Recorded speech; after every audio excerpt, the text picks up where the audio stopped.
In 2018, a college student named Daniel moved into a small apartment in an old building.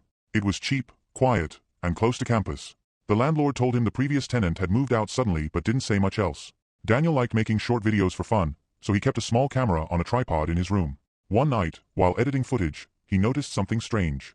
The camera had recorded 3 hours of video he didn't remember filming. The footage started around 3:12 a.m. In the video, Daniel was asleep in bed. The room was dark except for the faint light from the street outside. For about 10 minutes, nothing happened. Then the door slowly opened. Daniel immediately paused the video. He lived alone.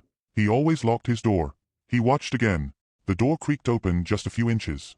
No one entered. It stayed open for about 30 seconds, then slowly closed again. Daniel convinced himself it was the wind. But the next night, it happened again. Another recording started around 3 a.m. This time the camera angle had changed slightly, like someone had touched the tripod. In the video, Daniel was sleeping again. Then something happened that made his stomach drop. At 3:27 a.m., the closet door behind him opened. Very slowly. From the darkness inside the closet, a shape moved. It looked like someone crouching. The shape stayed there for nearly a minute. Then it quietly slid back into the darkness and the closet door shut. Daniel immediately jumped up and checked his closet. Nothing. He barely slept that night. The next morning he asked his landlord about the previous tenant. The landlord hesitated, then told him something disturbing. The last tenant had complained that someone was entering the apartment at night.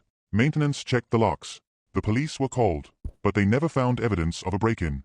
A week later, that tenant disappeared. They never found him. Daniel decided to install a motion sensor camera in the hallway outside his door. The next morning he checked the footage. At 3:18 a.m., his apartment door unlocked.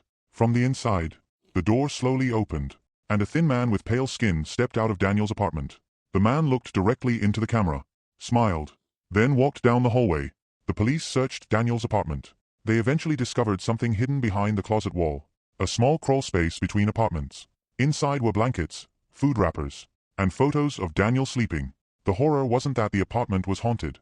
It was that someone had been living inside the walls the entire time. Watching. Waiting.